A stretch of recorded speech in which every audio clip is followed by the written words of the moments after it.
ለሁሉም ልጅ በህይወት አጋጣሚ ከሚገኙ የነፃነት ጊዜዎች መካከል አንደኛው ቤተሰብ የሌለበት ጊዜ ነው፣ ወይም ደግሞ ከቤተሰቦቻችን የምንለይበት ጊዜ።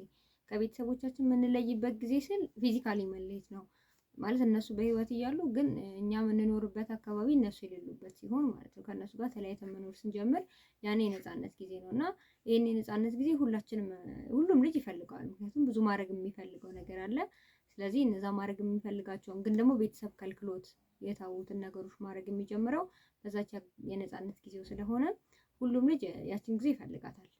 ምክንያት ከቤተሰብ ልንለይ እንችላለን። ከነዛ መካከል አንደኛው ግን ያው የተለመደው ምክንያት ዩኒቨርሲቲ መግባት ነው። ሁሉም ልጅ ዩኒቨርሲቲ መግቢያ ጊዜው ሲደርስ ቤተሰብ ፈለገም አልፈለገም ግዴታ ትምህርት መማር ስላለበት እና ትምህርቱን ደግሞ እዛው ቤት ቁጭ ብሎ መማር ስለማይችል ወደ ዩኒቨርሲቲ ልንሄድ እንችላለን ማለት ነው። እና ያ በጣም ትልቁ እውነት በጣም ከባዱና ትልቁ የነፃነት ጊዜያችን የሚጀምረው የዛኔ ነው ማለት ነው። ምክንያቱም ዩኒቨርሲቲ ማለት እንኳን ቤተሰብ ይቅርና አብዛኛው ዩኒቨርሲቲ የሚሄድ ልጅ እንኳን ቤተሰቡ የሚያውቀው ሰው እንኳን የሌለበት ሀገር ነው የሚሄደው። ማለት ግቢ ውስጥ እዛ ካለው ግቢ ውስጥ የሆነ አንድ ሰው ምናምን ቢያውቅ ነው። ከተማ ውስጥ ማንንም የሚያውቀው ሰው የለም ምናምን። እንደዚህ አይነት ቦታ ውስጥ ስንኖር አስቡት፣ የሚያውቀን ሰው የሌለበት ቤተሰባችን የሌለበት ቦታ ስንኖር ምን ያህል ነፃ የሆነ አካባቢ እንደሚሆን ማለት ነው። ይከብዳል፣ ግን ደግሞ ክብደቱ ሳይሆን ነፃነቱ ላይ ስናተኩር ግን በጣም ነፃነት አለ። ብዙ ሰው ብዙ ነገርን የማያደርገው የሚያውቀውን ሰው ፍራቻ ነው እና ስለዚህ ቤተሰብ ፈርተን የተሆናቸውን እያንዳንዱን ነገር ለማድረግ ይሄኛው በጣም ሰፊ ጊዜ ይሆናል ማለት ነው። እና ይሄንን ድረስ ዛሬ ላወራችሁ ያሰብኩበት ምክንያት አብዛኛው ሰው ነፃነቱን እንዴት መጠቀም እንዳለበት ባለማወቁ የተነሳ በጣም የተሳሳተ ህይወት ውስጥ ይገባል። የተሳሳቱ ህይወት ውሳኔዎችን ህይወት ውስጥ ሊወስድ ይችላልና አስቀድመን ነፃነትን ከመፈለጋችን በፊት ያንን ነፃነት የፈለግነው ለምንድን ነው የሚለውን ነገር በደንብ ማወቅ ስላለብን ብዬ ስላሰብኩኝ ነው። እና እስከ ቪዲዮ መጨረሻ ድረስ አብራችሁን ቆዩ። እና ይህንን የነፃነት ጊዜ ለመጠቀም ብዙ ወሳኝ የሆኑ ነገሮች አሉ። ከሁሉ ነገር ግን አስቀድመን ማሰብ ያለብን ያንን ነፃነት የፈለግነው ለምንድን ነው፣ ወይም ደግሞ አንድ ተማሪ ዩኒቨርሲቲ ከመግባቱ በፊት ያን ዩኒቨርሲቲ ገብቼ የምኖረውን ህይወት ብሎ ይጓጓለት የነበረው ለምንድን ነው፣ ወይም ደግሞ ያ ማድረግ የሚፈልገው ነገር ምንድን ነው የሚለው ነገር ማወቅ አለበት። ምክንያቱም ያ እንመኘው የነበረው ልክ ነፃነታችንን ስናገኝ እንሰራለን እናደርጋለን ብለን ያሰብናቸው ነገሮች እኛን የሚጠቅሙን ነው ወይስ የሚጎዱን ነው ብሎ ማሰብ በጣም ወሳኝ ነገር ነው። ለሚጎዳን ነገር እየሆነ እየጓጓን ያለ ነው። አስቡት፣ ያንን ጊዜውን ስናገኝ ደግሞ የበለጠ ጉዳት ውስጥ እንገባለን ማለት ነው። ማሰባችን ራሱ አንድ ለኛ ጉዳት ስለሚሆን፣ ምክንያቱም እዛ አካባቢ ላይ እንደነገርኳችሁ ነው የሚያቀን ሰው የለም። እንኳን ቤተሰብ የሚያቀን ሰው እንኳን የሌለበት ሀገር ነው የምንሄደው እና አብዝተን ደጋግመን ያሰብነው ነገር እኛን የሚጠቅመን ነው ወይስ የሚጎዳን ነው የሚለውን ነገር በደንብ መለየት አለብን ማለት ነው። አንድ ተማሪ 12ኛ ክፍል ትምህርቱን ጨርሶ ልክ ዩኒቨርሲቲ ሲገባ በጣም የተለየ ዓለም ውስጥ ነው የሚገባው። የተለየ ዓለም ስላችሁ በቃ ድሮ ከቤተሰብ የት ነሽ ምናምን የሚለው ልጅ እንደዚህ አይነት ጥያቄዎች የሉም። በጣም የተለየ ነፃነት ዓለም ውስጥ ነው የሚገባው። አብዛኛውን ነገር ሌላው ነገር ቢቀር እንኳን ትምህርት ይመለከተናል። ምናልባት ግቢው የግቢ መግቢያና መውጫ ሰዓት አለ፣ እሱ ሊቆጣጠር ይችላል። ከዛ ውጪ ማንም ምንም ቢፈጠር ቼክ የሚያደርገን ሰው የለም፣ ጥፋት ካላጠፋን በስተቀር ማለት ነው። እና ይሄ በተለይ እኛን የሚመለከቱ ጉዳዮች ሲሆኑ በቃ ለምሳሌ ትምህርታችን ጉዳይ፣ ከሰዎች ጋር ለሚኖረን ሪሌሽን፣ ከሰዎች ጋር ለምናሳልፋቸው ጊዜዎች፣ ለመንፈሳዊ ህይወታችን፣ ሌላው ቢቀር እንኳን ለምግባችን ራሱ ማንም አይመለከተውም። ማለት ብንበላ ባንበላ ተጎጂም ተጠቃሚ እኛ ነን። አልበላም ካለን ለምሳሌ ቤት ስንሆን አልበላም ብንል የቤተሰብ ጥያቄ አለ፣ ብሉ የሚል ቁጣ አለ ምናምን። ቢያንስ ጠዋት ቁርስ ባንበላ ምሳ ላይ አልበላም የሚለውን ነገር ብንደግም ዝም የሚለን የለም ማለት ነው። ዩኒቨርሲቲ ግን 2 ቀንም ባንበላ ምናልባት ጥሩ ዶርም ቤት ኖሮን ልክ እንደ ቤተሰብ የሚያስብ ዶርም ቤት ከሌለን በስተቀር በቃ ማንም ቼክ ላያደርገን ይችላል።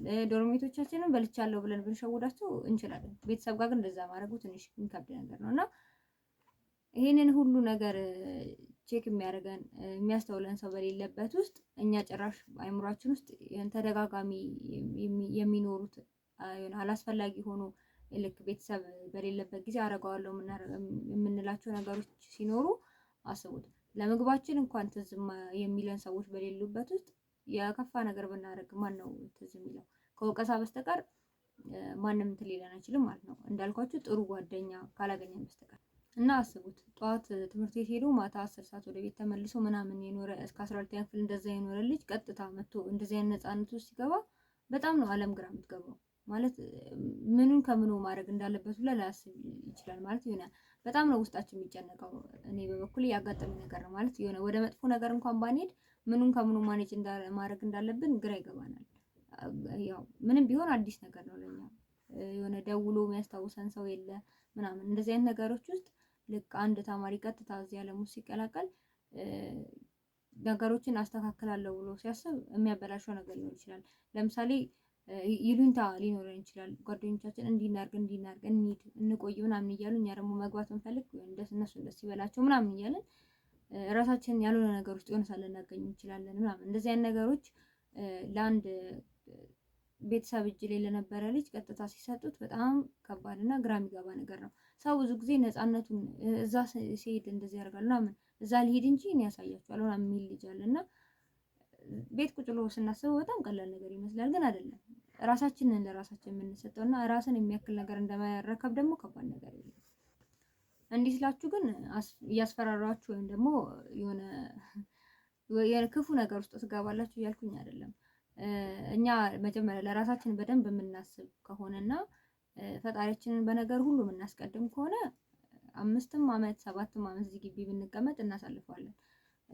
እንደውም አንዳንድ ልጅ አለ በጣም በቤተሰብ ቁጥጥር ይኖራል። አንዳንድ ልጅ 12ኛ ክፍልም ከዛ በፊትም ቤተሰብ ውስጥ ነፃ ሆኖ ይኖረ ልጅ አለ። ግን ደግሞ እንዳስተዳደግ ስለሚለያይ አለ ደግሞ በጣም በቤተሰብ ተይዞ በቤተሰብ ቁጥጥር ስር የኖረ ልጅ። አሁን ሁለቱም እኩል ነው፣ እኩል ያኛው ውጩን የለመደ ነው፣ ይሄ ደግሞ ውጩን ያልለመደ ልጅ ነው። ግን ሁለቱም እኩል ይለቀቃሉ እዚህ ግቢ ውስጥ እና ማን ሰርቫይቭ ያደርጋል የሚለው ነገር ያው ያጠራጥራል። አንዳንዴ ለምዶታል ያውቀዋል ያለው ልጅ ሰርቫይቭ አድርጎት ሊገኝ ይችላል፣ ወይ ደግሞ አዲስ የተባለው ልጅ ይሄንን ቦታ እንትን ሊለው ይችላል። ግን ይሄ ነገር ለሁለቱም እስከተሰጠ ድረስ ሁለቱም የሚወጡበት መንገድ አለ። አንዳንድ ታች እያለ የተለቀቀ ልጅ ይሄማ በቃ ዩኒቨርሲቲ ሲገባ አለቀለት ገና ካሁኑ እንዲህ ከሆነ ምናምን የሚባልለት ልጅ አለ። እንደዚህ አይነት ልጅ በጣም ተረጋግቶ ሲወጣ እናያለን። በጣም ሰላማዊ ልጅ ገብቶ ደግሞ በዛው ልክ ተቃራኒ ሆኖ ሲወጣ ምናምን እናያለን። ወይ ደግሞ እንደገቡት የሚወጡም አሉ። ሰላማዊ ሆኖ ገብቶ ሰላማዊ ሆኖ የሚወጡ ምናምንም አሉ እና ይሄ ሁሉ ያው ይሄንን ነፃነት ማኔጅ የማድረግ ልዩነት ነው ሰዎችን የተለያዩ አድርጎ እንዲወጣ የሚያደርገው ማለት ነው። እና እኔ ያው ሁሌም እንደምላችሁ የሆነ ከራሴ ኤክስፒሪየንስ ነገራችሁ የሆነ የተለየ ነገር ምናምን ይሄ ጥናት ምናምን አለ ማወራላችሁ ከራሴ ኤክስፒሪየንስ ነው የምነግራችሁ እና እንዴት ይሄንን ነፃነት ማኔጅ ማድረግ አለብን የሚለውን ነገር ላወራችሁ። እኔ እስከዛሬ ዩኒቨርሲቲ ውስጥ 3 ዓመት ቆይቻለሁ። 3 ዓመት ቆይታ ውስጥ ትንሽ ሰርቫይቭ ለማድረግ የሞከርኩባቸው መንገዶች እነግራችኋለሁ። ያው ውጤታማ ስላደረጉኝ ነው ለእናንተ ይዤ የመጣሁት እና 5 ነጥቦችን እነግራችኋለሁ ማለት ነው። የመጀመሪያው ነገር የቀድሞ ማንነታችንን በደንብ ማወቅ ነው። ማለትም እስከ 12ኛ ክፍል እኔ እዚህ ግቢ ከመምጣቴ በፊት እስከ 12ኛ ክፍል የነበረኝ ማንነት ምንድን ነው? ምን አይነት ነበር የሚያስደስተኝ ነገር? ምን አይነት ጓደኛ ነበረኝ? ምን ነበር ማድረግ የምፈልገው? ጊዜን በምን ነበር ማሳልፈው? እኔ ሰዎች እኔን ሲያዩ ወይም ደግሞ የኔ ስም ሲጠራ በምን ነበር የሚያውቁኝ የሚለውን ነገር አብዛኛውን ነገር እንደዚህ በቃ እኛን የተመለከቱ ነገሮችን በደንብ ማወቅና በደንብ ባይሙራችን ማመላለስ ይጠበቅብናል። ይሄንን ነገር ማድረግ የሚጠበቅብን ለምንድነው መሰላችሁ? አሁን ላይ ልክ ዩኒቨርሲቲ ስንገባ ከኛ ጋር ፍጹም ተቃራኒ የሆኑ ሰዎች ከኛ ጋር አንድ ቤት ሊያድሩ ይችላሉ። አንድ ዶርም ሊሰጠን ይችላል። አንድ ክላስ ልንማር እንችላለን ምናምን እና ዩኒቨርሲቲ ላይ ከማን ጋር መቀራረብ እንዳለብን እኛ አስበን አይደለም። አንድ ቤት ውስጥ ከመኖር በላይ መቀራረብ የለም ማለት እና የሆነ በጣም ለእናንተ ከባድ የምትሉት ባህሪ ያለው ሰው ከእናንተ ጋር አብሮ ሊኖር ይችላል እና እናንተ የቀደመ ማንነታችሁን በደንብ የማታውቁትና ስለራሳችሁ በደንብ እውቀት ከሌላችሁ ልክ የዛ ሰው መጥፎ የምትሉት ነገር ወደ እናንተ እንትን ለማለት ወደ እናንተ ለመተላለፍ ቀላል ነው የሚሆንልን። ከሰዎች ለሚመጣብን የተለያዩ ጫናዎች እንደ መቋቋሚያ እንደ ኃይል እንዲሆንን የመጀመሪያው ነገር ራሳችንን በደንብ ማወቅ ነው። በተለይ ደግሞ ቀድሞ የነበረን መንፈሳዊ ህይወት በደንብ ማወቅ በጣም ወሳኝ ነገር ነው። ምክንያቱም ቀድሞ የነበረን መንፈሳዊ ህይወት ላይ ሰዎች አዲስ ነገር ወደኛ ለመጨመር ሲፈልጉ ትንሽ ማገናዘቢያ ጊዜ ይኖረናል። ራሳችንን በደንብ የምናውቅ ከሆነ እንዴት ነው ሁሌ እሑድ ጠዋት ቅዳሴ መሄድ ልምድ ከነበረን ቅዳሜ ማታ አምሽተን ከተኛን እና እሺ በተለያየ ምክንያት ሊመሽ ይችላል ግቢ ውስጥ ግን ላይብረሪ ብለን እንውሰደውና እዛ አምሽተን ምናምን ጠዋት አርፍደን እንሂድ ባልሄድስ ምናምን የሚል ሀሳብ አብሮን የሚሄድ ሰው ቢያመጣ ያንን ሰው ተጭኖም እኛም ደግሞ ራሳችንን ቢደክመኝም ግን መሄድ አለብኝ የሚለውን ነገር ለማሳመን አስቀድመን ቀድሞ የነበረን እንትን ማንነት ማወቅ ያስፈልገናል። ምክንያቱም እቤት በሆን ኖሮ ተኛ ነበር በዚህ ሰዓት የሚለውን ነገር ቀድሞ ማወቅ አለብን ማለት ነው። ልክ እንደዛ ሌሎች ነገሮች የሆነ ለምሳሌ ኦቨር እንውጣ ምናምን ነገር ቢባልና አምሽተን እንውጣ ቢባል 4 ሰዓት 5 ሰዓት ምናምን እንግባ ቢባል እቤት በሆነ አድርገው ነበር ወይ ደግሞ እነዚህ የሆነ የምፈራቸው ሰዎች ቢያዩኝ አድርገው ነበር የሚለውን ነገር ማሰብ አለብን። ይሄ በመጥፎ ጎን ስንወስደው ነው። ለጥሩ ነገሮችም እናነሳዋለን፣ ግን በመጥፎ ጎን ስንወስደው የቀደመ ማንነታችን ላይ ተጽዕኖ የሚፈጥር አዳዲስ ነገሮች ሲመጡ እንዴት መመለስ እንዳለብን እንድናውቅ ነው። እኔ 2 ሰዓት በኋላ ቤት ገብቼ የማላውቅ ሰው ነኝ። የሆነ ቤተሰብ እኛን ያሳደገበት ያለ እና ያንን መንገድ ጥሼ እየሄድኩኝ ነው የሚለውን ነገር ቆም ብለን እንድናስብ ጊዜ ይሰጠናል ማለት። ይሄ የቀደመ ማንነታችንን በደንብ ስናውቅ እና የቀደመ ማንነታችንን ካወቅነው ደግሞ ያንን ማንነት አምነን መቀበል አለብን። እንደዚህ አይነት ሰው ነኝ፣ እንደዚህ ባህሪ እንደዚህ ነው፣ ከሰዎች ጋር ለማሳልፈው ጊዜ እንደዚህ ነው የምሰጠው፣ ለትምህርቴ እንደዚህ ነኝ፣ ለሃይማኖቴ እንደዚህ ነኝ ምናምን ብለን የሰጠናቸው የራሳችን የሆነ የኖርንበት ያደግንበት ማንነት አለ። ሶ ያንን ማንነት አምነን መቀበል አለብን። ያ ማንነት አምነን ከተቀበልነው ያው እኛ ያመነውን ነገር ማንም ሰው ምንም ቢለን ለመቀየር ቶሎ ፈቃደኛ ነው ማለት። የሰው ልጅ ያመነበትን ነገር ለማስቀየር ትንሽ ይከብዳልና በቃ ማንነታችን በጣም ልናምንበት ይገባል። እንደዚህ አይነት ሰው ነኝ፣ በቃ እንደዚህ አይነት ቦታ አስደስተኛል። እነሱን ያስደስታቸዋል፣ ግን እኔን አያስደስተኝም። ኋላ ላይ እውነትም እንዳለው አእምሯችን እንደሚያስበው አያስደስተንም። ውስጣችን ደስተኛ አይሆንም። ምንም ነገር ለሰዎች ብለን ብናረግ ወይ ደግሞ ምን ችግር አለው ብለን ብናረግ ለጊዜው ነው እንጂ ያ ስሜት የተሰማን ኋላ ላይ ለሚኖረን ህይወት የምንጸጸትበት አጋጣሚ ሊሆንም ይችላል ማለት ነው። ስለዚህ በደንብ ያሰብነውን ማንነታችንን አምነን መቀበል አለብን ማለት ነው። ሁለተኛው ነጥብ ደግሞ የምንፈልጋቸውን ነገሮች ምንነት መለየት ነው። መጀመሪያ ላይ እንዳለው ሁላችንም የነፃነቷን ታይም እንፈልጋለን። ነፃነቷን ታይም የምንፈልግበት ምክንያት ደግሞ የሆነ የምንፈልገው ነገር አለ፣ ግን ቤተሰብ ከልክሎን ወይም ቤተሰብ ፈርተን የተው ነው ወይም ማህበረሰቡን ፈርተን የተው ነው ምን ይሉኛል የሚለውን ነገር ማለት ነው።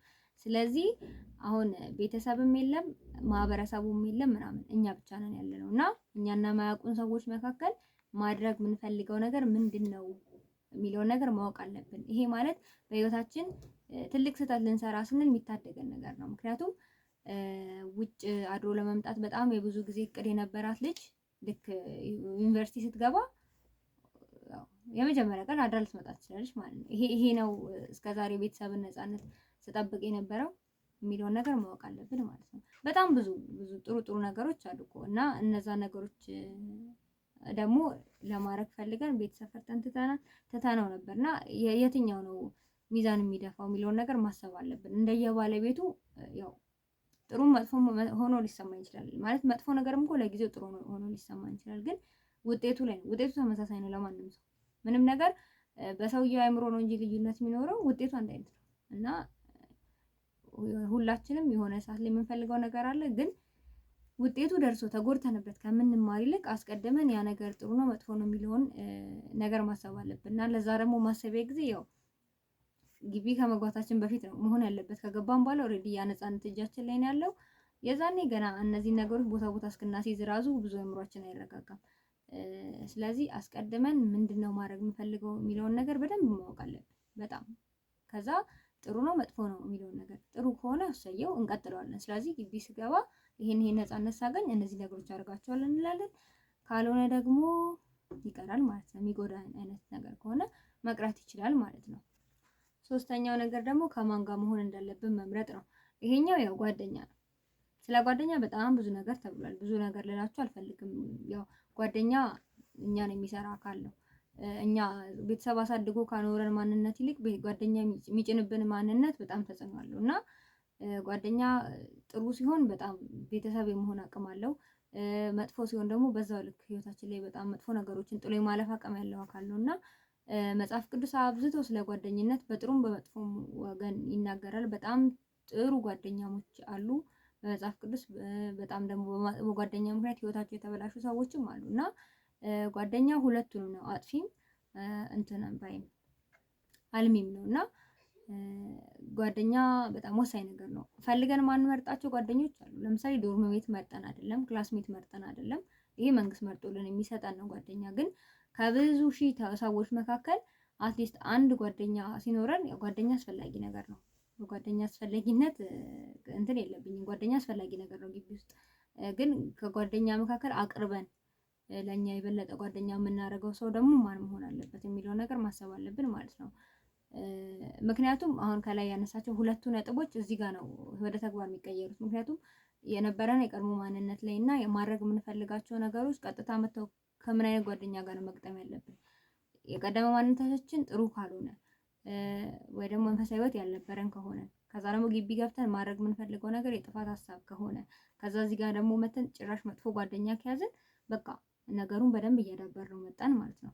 ድሮም ጥሩ ነገር አልነበረንም፣ ከዛ ጥሩ ሀሳብ አልነበረንም፣ ከዛ ጥሩ ካልሆነ ሰው ጋር እንሆናለን። ይሄ መጥፎ በጣም መጥፎ ገደል መግባት ያኛውም ሰው እናንተም አንድ ላይ ገደል መግባት ነው እና አስቀድመን ሁለቱን ነገሮች ወደ ተግባር ለማውረድ እዚህ ጋር ያ የተግባራችን ተባባሪ የሚሆነው አካል ጓደኛችን ነው የሚሆነው። ስለዚህ ጓደኛ ላይ በደንብ ሊታሰብበት ይገባል። በደንብ ያው ሰው ልጅ አይደለም የሰው ልጅ ራስን መርምሮ ማወቅ በጣም ትልቅ ነገር ነው፣ ግን ከባድ ነገር ቢሆንም ጓደኛን አትሊስት የሆነ እኛ ማወቅ ባለብን ልክ እንኳን ልናውቀው ይገባል። ጥሩ ነው መጥፎ ነው የሚለውን ነገር እንኳን ማወቅ ይገባናል፣ ሌላው ነገር ቢቀር እንኳን ማለት ነው። እና ጓደኛ መምረጥ ላይ በጣም ወሳኝ ጊዜ ነው።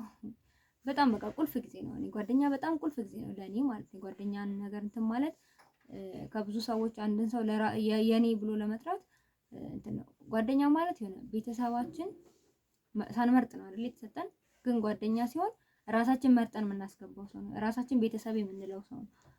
ስለዚህ ይሄ ሰው ይሄ አካል በደንብ ሊታሰብበት ይገባል ማለት ነው። አራተኛው ነገር ከዚህ ስንወጣ የሚጠብቁንን ሰዎች ማሰብ ነው። ስንገባ ትተናቸው የመጣነው ሰዎች አሉ፣ ቤተሰብ አለ፣ ጓደኛ አለ ማለት የሰፈር ልጆች ምናምን ያሳደገ ማህበረሰብ አለ፣ ከቤተሰብ ጋር አብሮ ያሳደገ የሚጠብቅ ማህበረሰብ አለ፣ ህፃናት አሉ እኛን እያዩ ያደጉ ልጆች ምናምን እና ይሄ ሁሉ አካል እኛን ይጠብቃል። ተመርቀን ስንወጣ የከሌ ልጅ ዩኒቨርሲቲ ተማሪ ናት፣ የከሌ ልጅ እንደዚህ ናት ምናምን የሚባል ነገር ነው ግዴታ ነው ኢትዮጵያ ውስጥ እና ኢትዮጵያ ውስጥ ብቻ ሳይሆን የትም ሀገር የጎረቤትን ልጅ ጥሩ ነገር ማየት ምናምን የተለመደ ነገር ነው። ገደል ሲገባም በዛው ልክ ማለት ነው እና እነዚህ ነገሮች ሁሉ ሰው አይኑን ጥሎብን እየጠበቅን ምናምን ካለ እነዚህ ነገሮች በትክክል ለእነዚህ ሰዎች የሚገባቸውን ነገር ለመስጠት እዚህ ግቢ የምናሳልፈው ነገር በጣም ወሳኝ ነገር ነው ማለት ነው። እያንዳንዷ ሌሊት እያንዳንዷ ቀን ስናሳልፍ ያ የሚጠብቀንን ማህበረሰብ የሚጠብቀንን ቤተሰብ እኛን እያዩ የሚያድጉትን ህፃናት በደንብ አእምሯችን ውስጥ ልናመላለስ ይገባል። ግቢ ውስጥ እያንዳንዱን ውሳኔ ከመወሰናችን በፊት ይሄ ውሳኔ ነገ ከነገ ወዲያ እዛ ወደ ቤት ስመለስ ምን ይሁን ሆኖ የሚጠብቀኝ ምን ነበር የሚሉኝ ምናምን የሚሉ ነገሮችን ማሰብ ያስፈልገናል። ትምህርቴን ሳልጨርስ ብመለስ ምንድነው ቤተሰብ የሚለኝ? እሺ ትምህርት አለመጨረስ እሺ ትምህርቱን ጨረስ ነው፣ ግን የሆነ የማይሆን ህይወት ይዘን ብንመለስ ስንገባ ጥሩ የቤተክርስቲያን ልጅ፣ ጥሩ አገልጋይ፣ ጥሩ ሰንበት ተማሪ የነበረን ሰዎች ማህበረሰቡ በጣም የሚያከብረን እንደ ጥሩ ምሳሌ የሆነን ያደግን ልጆች የሆነ ሰዓት ዩኒቨርሲቲ ገብተን በቃ የሆነ ለማየት እንኳን የሚከብድ ማንነት ለመስማት እንኳን የማይፈልጉ ታሪኮችን ይዘን ስንወጣ ጥሩ አይደለም። አብዛኛው ልጅ ማለት ነው ለምሳሌ እንደ ሰንበት ተማሪ ሳወራው ሰንበት ተማሪዎች ልክ ዩኒቨርሲቲ ሲገቡ ብዙ ጊዜ እንትን ይላሉ ማለት አብዛኛው ወደ ግቢ ጉባኤ ምናምን አገልግሎት ይገባልና በመሀል ግን ሾልከው ወደ ሌላ ነገር የሚገቡ ልጆች አሉ። ማለት ለነሱ ኖርማል እየመሰላቸው ምን ችግር አለው ማለት ድሮ እኮ ለነሱ ችግር አለው የሚያደርጉት ነገር። ሱሪ ለብሳ ማታውቅ ልጅ ልክ ግቢ ስትገባ ሱሪ ማድረግ ከጀመረች ምናምን አላ ፀጉሩን በጣም አሳድጎ ማያውቅ ልጅ ግቢ ሲገባ በጣም ፀጉሩን ያሳድጎት ምናምን በቃ የሆነ ብቻ አላ ከኖሩበትና ከተለመደው ነገር እዛ ሰው ሲያደርግ ያዩትንና ሰዎች ደግሞ ያምራል ብለው ፊድባክ የሰጧቸውን ነገር ሲያደርጉ ምናምን ይታያል። እና እነሱ ሰዎች ምን ችግር አለው ምናምን እያሉ ያልፉታል። እና ያው አንድ ቀን ሁሉ ነገር አንድ ቀን የሚጀምረው አንድ ቀን ሱሪ ያደረገች ያምርብሻል ተባለች፣ ኦኬ ደገመችው ምናምን ኮመን ልብስ ሆነ። ፀጉሩን አሳደገ ምናምን ያምራል አትቆረጥ ተባለ፣ አሳደገው ኮመን ስታይል ሆነ ማለት ነው። ከዛ ግን መጨረሻ ላይ ልክ ወደ ቤት ሲመለሱ ማንም ሰው በእነሱ ደስተኛ ሊሆን አይችልም። በቃ ያንን አካባቢ ሊያስደስት አይችልም። ደግሞ ከነሱ በላይ ደግሞ ያ ሰውዬ ደስተኛ አይደለም ማለት ልጁ ራሱ ወይም ልጅቷ ደስተኛ አይደሉም በዛ ማንነታቸው ማለት ነው። ምክንያቱም የነበረው ማንነታቸው እንደዚህ እንዳልነበር ያውቁታልና አሉ ደግሞ ልክ ዩኒቨርሲቲ እንትን ሲሄዱ የሚለብሳቸው ልብሶች ግቢ ማለት ቤተሰብ ጋር ማይለብሱ ምናምን በቃ ይሄ እነኚህ ሰዎች ሁለት ማለት ነው እየረገጡ ያሉት። ለማን ብለው እንደሚያደርጉት አላውቅም። የሆነ ለራሳቸው ነው እንዳንል ልባቸው ደስተኛ አይደለም። ምክንያቱም ልባቸው ደስተኛ ቢሆንበት እኮ አምጥተው ቤት የሚያደርጉት ነበር ምናምን። ልክ ቤት ሊሄዱ ሲሉ ፀጉራቸው የሚቆረጡ ወንዶች ምናምን ይሄ በቃ ምንም እንትን አይደለም። የሆነ ያቺን የነፃነት ጊዜ ለአጉል ነገር መጠቀም የሆነ ነፃነት ከሚጎዳበት መካከል አንዱ ይሄ ነው እና የሆነ ሰንበት ተማሪ ሆነን ስንኖር ልክ እዚህኛው እጅ ላይ ስንመጣ እዚህኛው ነፃነት ላይ ስንመጣ የምንረሳው አካል አለ። ያኔ ሰንበት ተማሪ ሆነን ስናገለግል እኮ በዛ አገልግሎታችን በዛ ህይወታችን ሰዎች ሲያመሰግኑን ለሰፈር ልጅ ምሳሌ ስንሆን ምናምን እኮ ይቀና የነበረ ሴጣን አለ።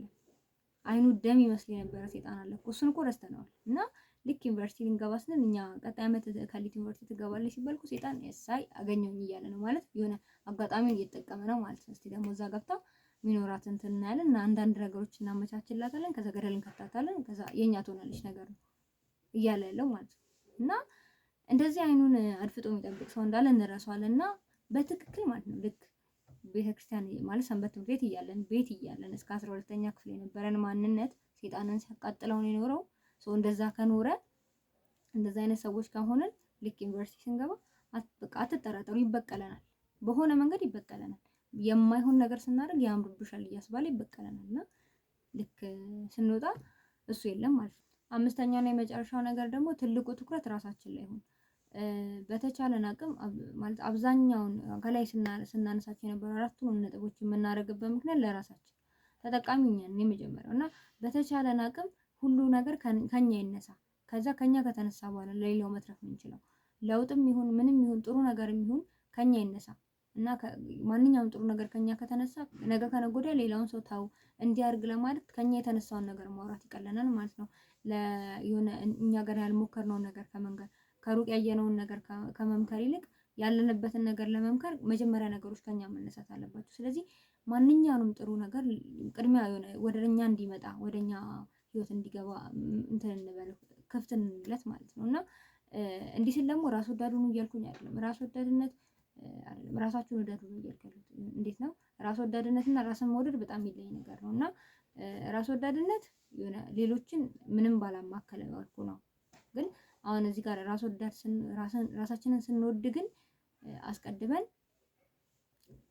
እንትን ነው እኛ እንለወጥ። ከዛ በኋላ የኔ ለውጥ ላይ ነው ሰዎች ሊጨምሩ የሚችሉት። ምክንያቱም እንዳልኳችሁ ያልሞከርነውን ያላደረግነውን ነገር አድርጉ ማለት ይከብዳልና ቢጎዳቸውስ ያ ነገር ባይጠቅማቸውስ ምንም ለውጥ ባዩበትስ ሰው ከዛ በፊት ግን እኛ ራሳችን አድርገነው እኔ እንዲሆኛለሁ ሰው እንደዚህ አድርግ እንዲያድርጊ ምናምን ለማለት ራሱ መጀመሪያ ከኛ ነገሮች መነሳት አለባቸው። ስለዚህ አስቀድመን ራሳችን ላይ በደንብ እናተኩር።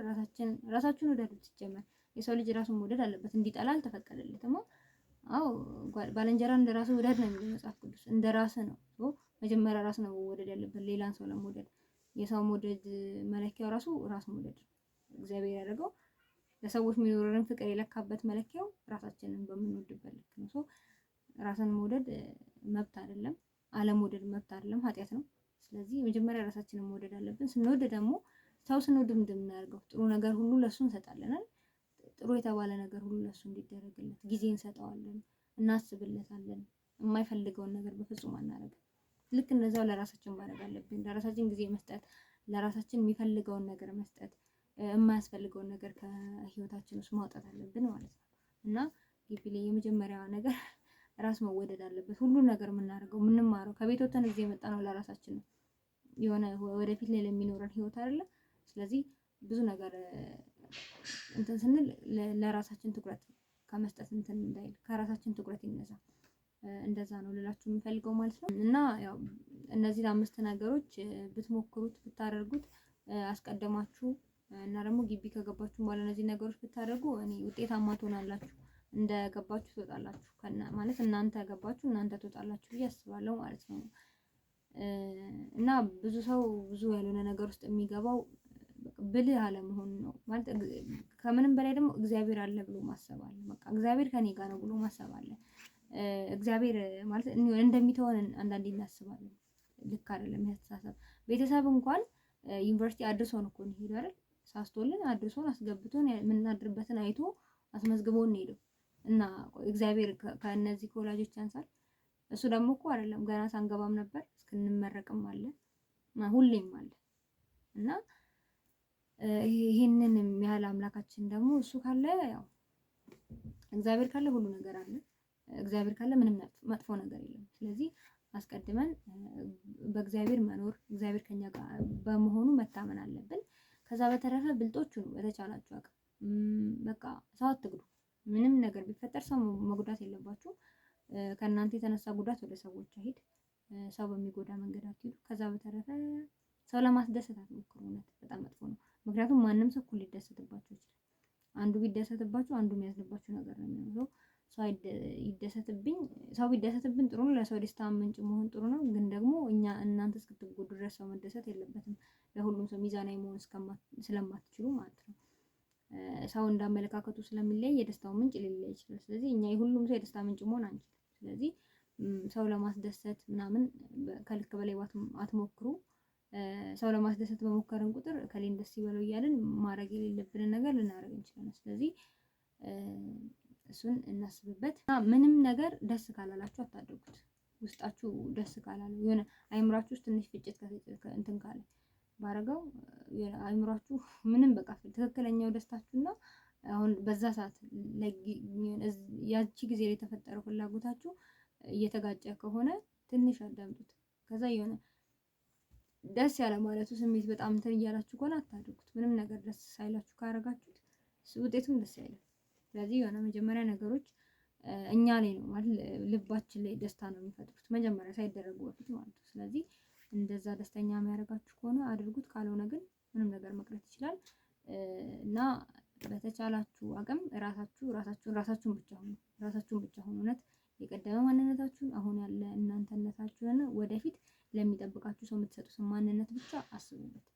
ከዛ በኋላ ግቢ ላሉ ጓደኞቻችሁ ምናምን ጥሩ ጓደኛ ከደረሳችሁ ሰየው። በተቻላችሁ አቅም ከጥሩ ጓደኛ ጋር ለመሆን ሞክሩ።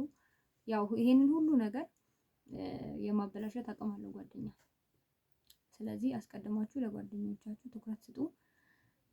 ከዛ በተረፈ ያው ሁሌም ደጋግሜ እንዳልኳችሁ እግዚአብሔርን አስቀድሙ። እግዚአብሔር ከቀደመ ብዙ ነገር ተይዞ ይወጣል